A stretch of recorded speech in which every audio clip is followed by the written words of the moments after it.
1 મિનિટનું કુકિંગ મંત્ર. સમોસાનું પડ ક્રિસ્પી નથી બનતું અને ખાસ કરીને તળીને આપણે થોડીવાર માટે સમોસા રહેવા દઈએ ને તો એ પડ એકદમ સોફ્ટ થઈ જતું હોય છે. તો આનું રીઝન શું હોઈ શકે? તો સમોસા જ્યારે પણ આપણે બનાવીએ ને અને તળતા હોય ને ત્યારે ખાસ એનું ટેમ્પરેચર છે, તેલનું જે ટેમ્પરેચર છે એ વધારે હાઈ ન હોવું જોઈએ.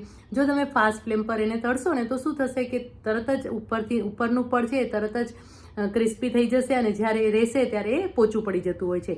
અને આ રીતે તમે તળશો ને તો ઉપર બબલ્સ પણ આવી જતા હોય છે. એટલે કે ફાસ્ટ ફ્લેમ પર તળવાથી ઉપર તરત જ તળવાના કારણે બબલ્સ આવી જતા હોય છે અને એના કારણે પણ પડ સોફ્ટ થઈ જતો હોય છે. પણ જો તમે પ્રોપરલી એને સ્લો ફ્લેમ પર ધીમા તાપે તળશો ને તો સમોસાનું પડ એકદમ સરસ ક્રિસ્પી થશે. અને હા, જ્યારે પણ કણક તમે તૈયાર કરતા હો ને ત્યારે એની અંદર ઘીનું મોણ એડ કરવાનું છે.